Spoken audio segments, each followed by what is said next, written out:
Salut, mine comrades. I wanted to show off a bit of this game called the Shrouded Isle that I've been playing a lot of. Semi-recently, they released an expansion pack, a free expansion pack called Sunken Sins. So we're going to play around a bit. Shrouded Isle is a game where you are the head of a fanatical cult on an isolated isle that practices periodic human sacrifice. So the game is about balancing the virtues of your populace. I'm going to say balancing the opinion of the major leading families, the most influential people of the village, and also pleasing your god by giving him sinners. The best synopsis is provided by the opening movie. So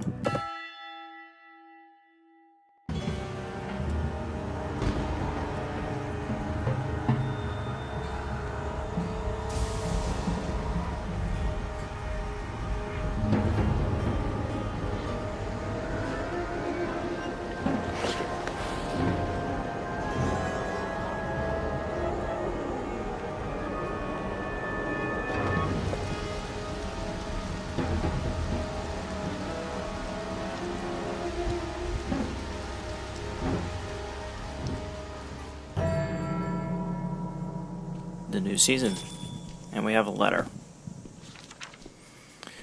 A light has been seen in Chesa Isofka's window long after sleeping hours have begun. So we enforce curfews, that's wonderful. Accused of harboring one who reads forbidden texts, and Chesa is full of fervor. So within the game, there are 5 virtues that you want to promote amongst your general populace. And each of the 5 characters, each of the 5 families have a number of characters making them up. And you have to select one from each family to help you during the season with various different tasks. And depending on what traits they have, they'll either help promote or actually cause a decline in some of the virtues among your population. The game is all about like shifting values and getting them all to line up nicely. So Chesa here, being full of fervor, when we use her, she'll increase our fervor, which we actually kind of need. Now you can see each one says satisfied or neutral above them. They all have a reputation, opinion of you, of how well you think you're doing. If you let it fall too far, then they'll rebel, and you'll lose the game. Let's look into this. We can inspect a room, which will encourage obedience. Informer, so they may investigate. We can leave it to her house to investigate on their own grounds, which they might appreciate. I imagine they'll like this. Or we can punish theirs, or waste my time with frivolous complaints, improving discipline. I find that it's good to increase your relations, and selecting that, move them up to zealous. Now, what points? So, depending on the level of satisfaction that they have, you'll get things called inquiry points. So we'll start by beginning an inquiry on you. And we learned that she's gluttonous. The amount of inquiry points is dictated by how much the others like you. In previous versions, before Sunken Sins, some systems worked differently. And you would only get 2 points for getting them up to zealous. But zealous and satisfied seems to do the same thing nowadays, so I'm not really sure of the implications of their reputations, on the positive end at least. There are a few achievements associated with maxing your relations with one house, which actually is a bit more difficult than it sounds. But I've already unlocked all of those. So the first thing we want to do is find a cardinal sinner. So we're going to look at everybody's sins. And these are all minor sinners. You can tell because they say -10 and not something more aggressive. I'm going to turn that down a bit. It's just a tad too well. This guy knows too much. We want to promote ignorance because presumably people start asking questions that'll cause us problems we don't want. Every time I use one of these inquiries, you can see it's actually damaging our relations very slightly with the house. So you want to pick and choose, and I am not looking out. I tried recording this once, didn't really do much with it, so having trouble getting my head straight. But the important bit about that is, every time I try to record this game, I start just sucking.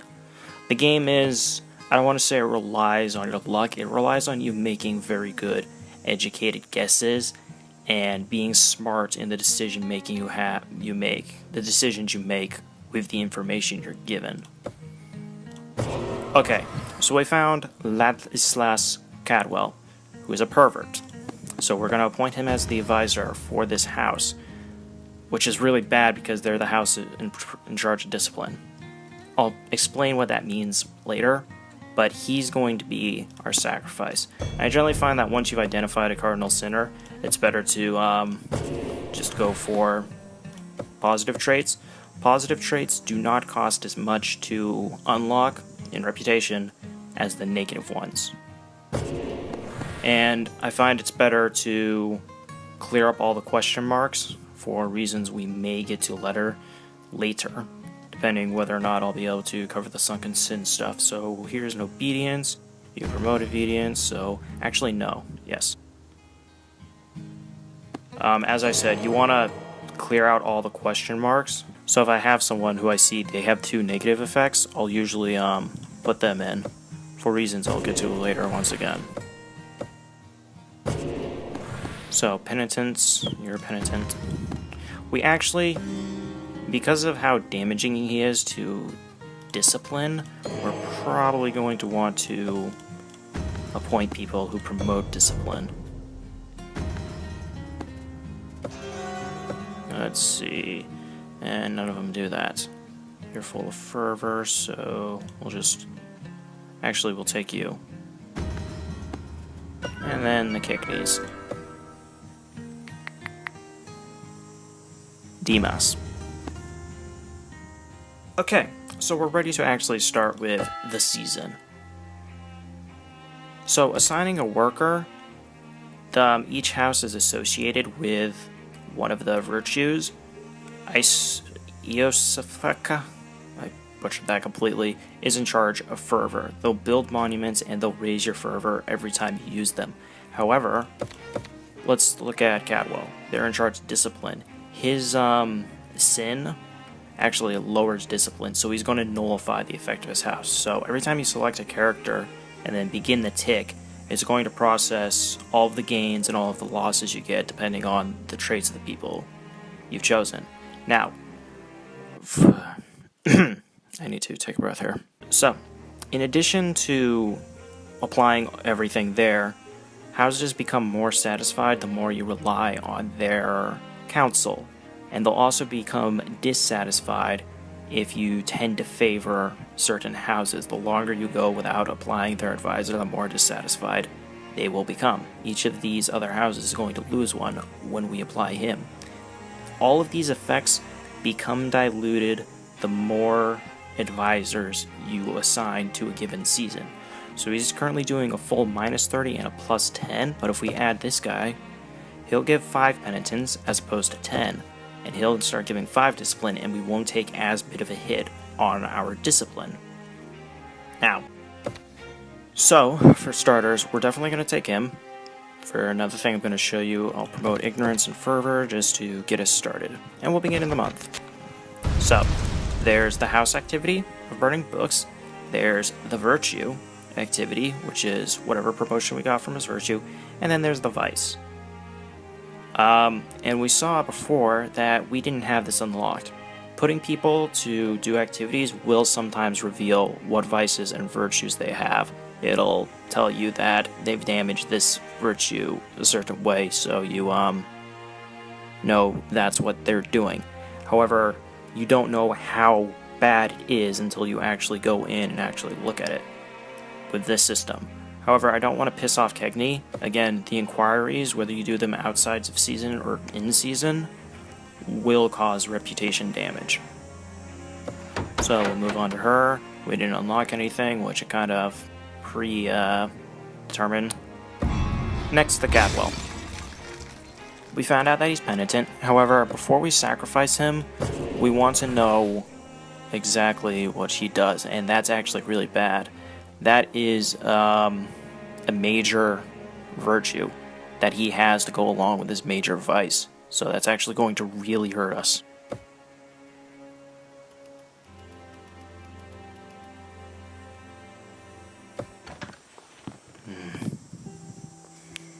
Complaining about the snow melted, the village rot, some manner of filth creeps in, making people sick. Bathe them, encourage discipline, or Efferson don't like this. I could use a bonus to discipline, but I don't need to worry about that right now. I certainly don't need to worry about penitence. I think I'll just take the rep. That moved them up to satisfied. So, we're going to assign him one more time. However, that's way too massive of a hit on us.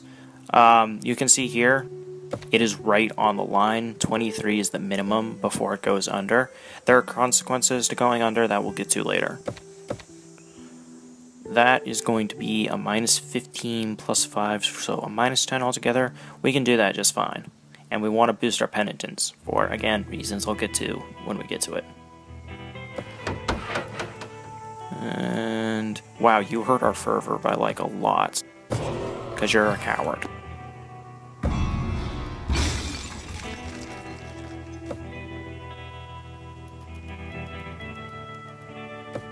That's really annoying because we need to boost our fervor, but unluckily enough, the person we've assigned to work on fervor is damaging it to a certain extent. Take you, you, and you. You'll zero our fervor, won't you? No matter what. You'll take it down by 7, and I'll only be able to boost it. I don't want to sacrifice her until I know everything about her, so we'll take the hit on fervor this season, and we'll kill the pervert. Let's see. I don't want to take any more hits to discipline. However, I can nullify some of those hits with our traits here. Maybe. It might not be as good as the diluted effect of this. Let's see. Minus 15 plus 5, which will bring it down by 10. That's not enough. It might be, but I'm not going to risk it. I'll see if I can unlock some more traits.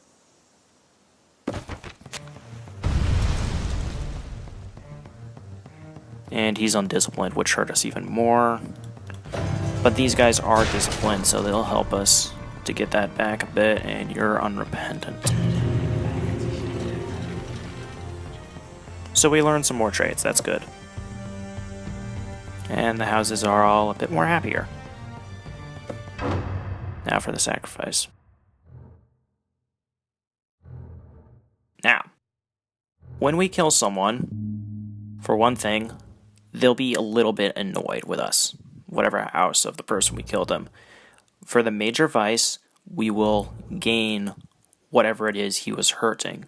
Villagers will be inspired to greater discipline through the purging of a major sinner. However, we also have a major virtue. So whatever virtue that gave a bonus to is going to take a pretty big hit because it's major. You'll sometimes look out and get minor ones, but if you sacrifice someone without learning what their virtue is, it'll leave the people, I'm going to say disillusioned. They won't know what to think. And that'll cause them to, if you haven't unlocked anything, lose faith in whatever house the person belonged to. Like, he's part of Cadwell, so you would lose discipline. Or if you've discovered a bit of it, you'll just automatically lose the max, I think, for whatever virtue it is. So this is really bad, but he's the only major sinner that we've found. So we're going to go with him and take the hit on fervor. Oh, we also get +5 relations with all the other house to soften the blow of the massive relation hit here.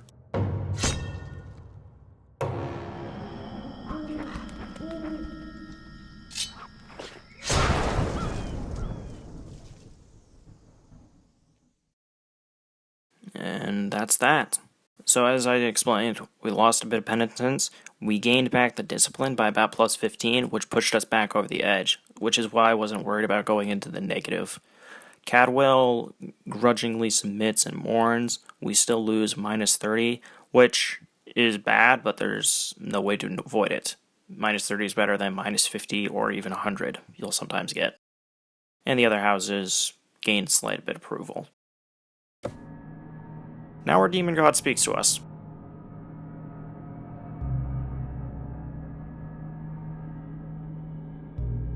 You want chest 2? Of course! I don't know if the game's like programmed to do that or if it's just pure shit luck. But like I have noticed that every time I go into the negative, Chernobog's all like, hey, I see you're lacking here. I want you to do that one. And it's actually really difficult to get something back up by that much. Like, if Penitence was at minus 15, I could get that back up no problem over the 23. But over 50, that's a different story. Also, House Cadwell is dissatisfied. We'll have to, like, rely on their cooperation a bit. Let's read the letter first and see where we're at. Matron Kegney, the head of the Kegney household, which I know because of how much I've played this game, slew of massive black creatures washed ashore and soon died. They are rubbery to the touch and smell of salted fish, especially their wide, fibrous mouths. What, so like leeches? We can push them back into the ocean, or we'll encourage fervor, because we really need fervor. Oh, I guess we feasted. So, we already know that there's a major sinner among this house, so we're gonna figure out what her virtue is. She's stoic, that's a minor virtue that won't help us, and she'll be the scapegoat. However, we need to boost fervor. You'll help, maybe. You'll help a lot, my friend. I'll trust her. I do want to keep unlocking these other virtues. Excuse me. Cadwell's not too happy with us, so we only get 1 point. You're ignorant. Nobody here does fervor. I'll point you, learn a bit more about you. Hopefully you'll do fervor. Anyone here with fervor?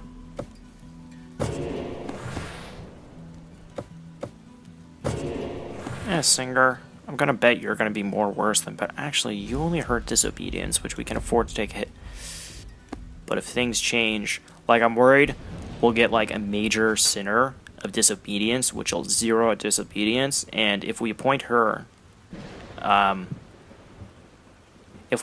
she's going to cause a lowering of obedience. And this house's responsibility is disobedient.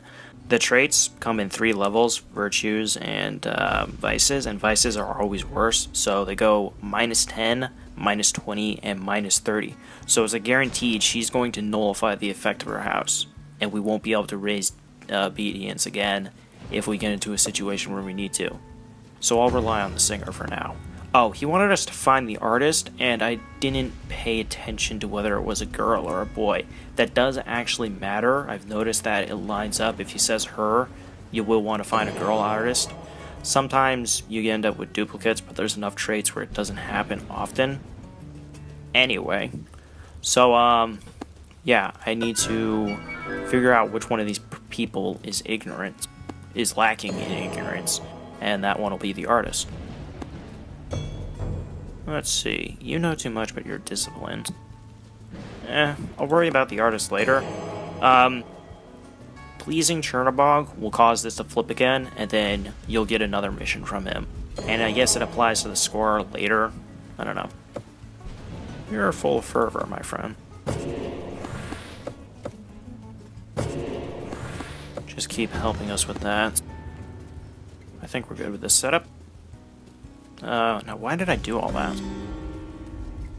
Cadwell's dissatisfied, so we're going to be using you a lot. Ah, right, because we're going to kill her. We're going to appoint her, but, she doesn't have fervor. Which we need. Let's see, how do I want to get this started? We already know yours. We need to get your reputation up. And aside from that, we just need to increase fervor drastically. I would go with you, but, like, you're going to hurt us too badly. I don't know if we got a warning at the beginning. When one of your virtues drops, you'll get a warning about that virtue. Sometimes it doesn't pop, especially when Chernobog points you. He normally gives you an extra season to, like, get this stuff together. Chernobog is a benevolent god. Sort of. He won't screw you over totally. It's the people within the town that do that. Anyhow, so if you get a warning, you have to fix that virtue by the next season or the game will end. You can increase that virtue at the expense of zeroing another, and the game won't end immediately. You'll just push off horrible things until later. I think this is a good setup. We did not learn our vice. I'm okay with that. Kegney's reasonably satisfied with us, not as much as you, so whatever. And Blackborn. I really need to know what you're doing to me, man. And you're disobedient. That's fine. A little bit of extra penitence doesn't help, and we can afford to lose obedience. What do you want? Great flocks of pale-breasted swallows arrive and pass through as part of the Great Migration. The bats killed them. I'm familiar with a lot of these events. Let's see. We need fervor. Sorry, Blackborn.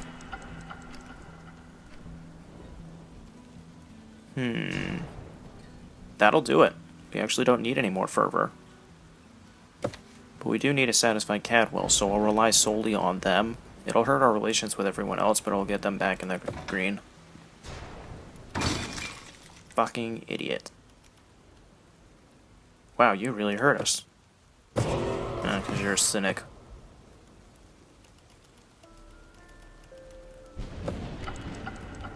Hey, see what I was talking about?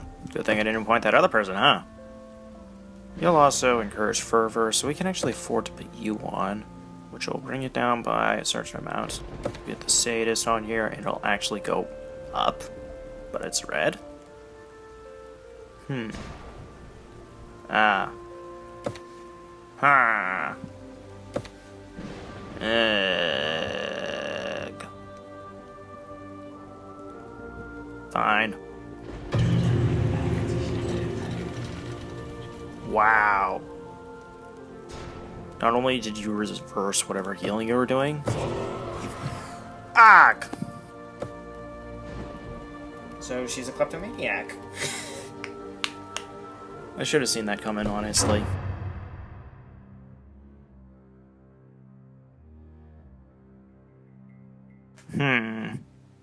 I don't know. I'll take a pretty huge hit on fervor, and that won't even put us back in the... Okay, so it's gotta be you. Heal our fervor, don't bring us in the red. We have to get obedience back up by next season. Oh, I didn't touch on it. If you sacrifice a person from the same house twice in a row, like, if you sacrifice 2 Cadwells twice in a row, they'll notice and they will immediately rebel.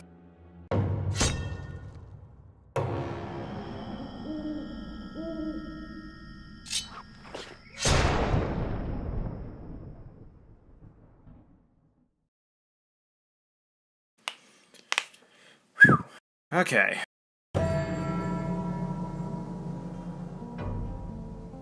Criminals and rebels talk openly of rebellion. I must enforce obedience.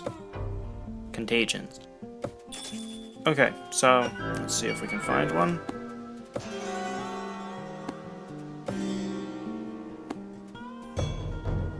We're running out of time, so...